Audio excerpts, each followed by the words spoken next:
Hello and welcome to Update 3 on what is Typhoon Saudel, a Category 1 on the Saffir-Simpson Hurricane Wind Scale at 18 degrees north, 114.6 degrees east as of 4 a.m. Philippine Standard Time this October the 23rd.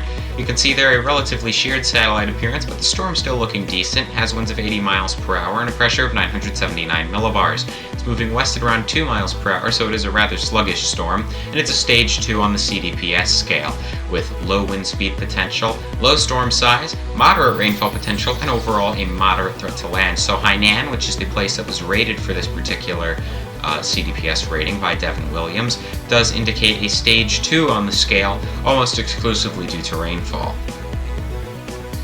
Well, don't take a stage 2 lightly. It still can lead to significant impacts and significant damage, so still, please do take this seriously and do heed all watches and warnings issued by local governments around the Western Pacific. Alright, well there you go. You can see that wind field right now. Virtually zero tropical storm force winds. It does look like on the southeastern side. Northwestern side appears to have quite a robust tropical storm force wind quadrant, but you can see those other two quadrants there as well. Those are expected to shrink rapidly over the next few days as the storm does weaken. The storm's about 255 miles away from Hong Kong, about 389 miles away from Da Nang, and from Dong Hoi it's about 439 miles away. When it comes to current watches and warnings, a yellow typhoon warning is in effect for southern Hainan, as you can see right there.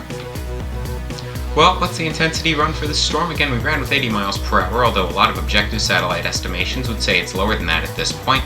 SAB in Force 13 ran with 80 miles per hour, and that could be generous for sure. And ATCF running with 85 miles per hour, although that's about 6 hours out of date, and a new update on that could come out by the time this update is released.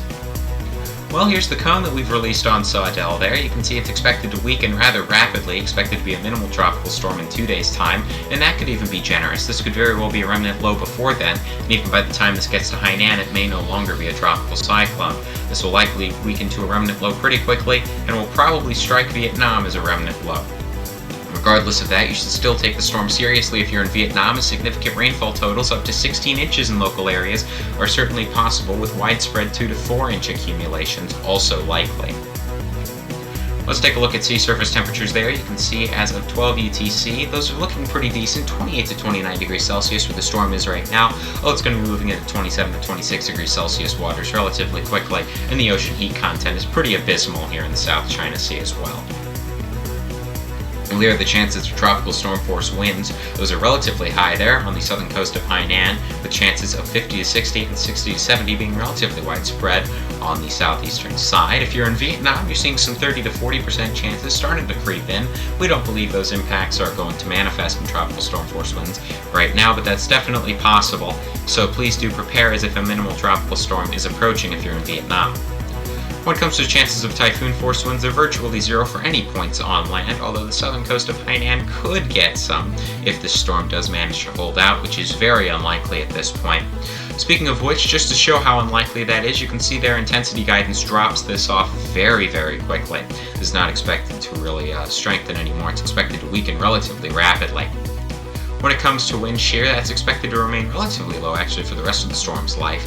The reason that this storm is going to weaken is because of declining sea surface temperatures as well as the lackluster ocean heat content in the South China Sea. That's nearly exclusively it, with land interaction from Hainan certainly not helping the storm.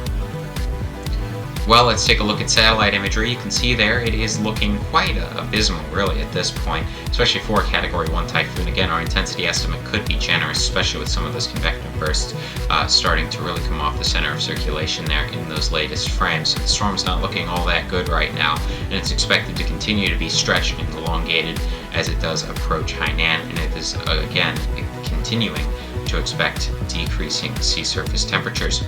Alright, well thank you so much for watching this. We do hope that this was informative. If you have any questions, leave them in the comments below. You can also check out our 24/7 live stream as well for the latest updates on this typhoon. You can follow our outlets. First of all, the website, force13.com, with new articles coming out all the time for your reading pleasure about all things weather. YouTube.com/force13 with our tropical weather bulletins, animations, and tropical updates. You can also find us on Facebook with more information on those things. And then also on Twitter. We have the US branches and AU branches on there as well, but you can see the URL below. Teespring.com/store/force13. That's where you can find things like the Smug Mug to buy. And finally, the Patreon. Patreon.com/Force13, where you can support the project and help it become even better.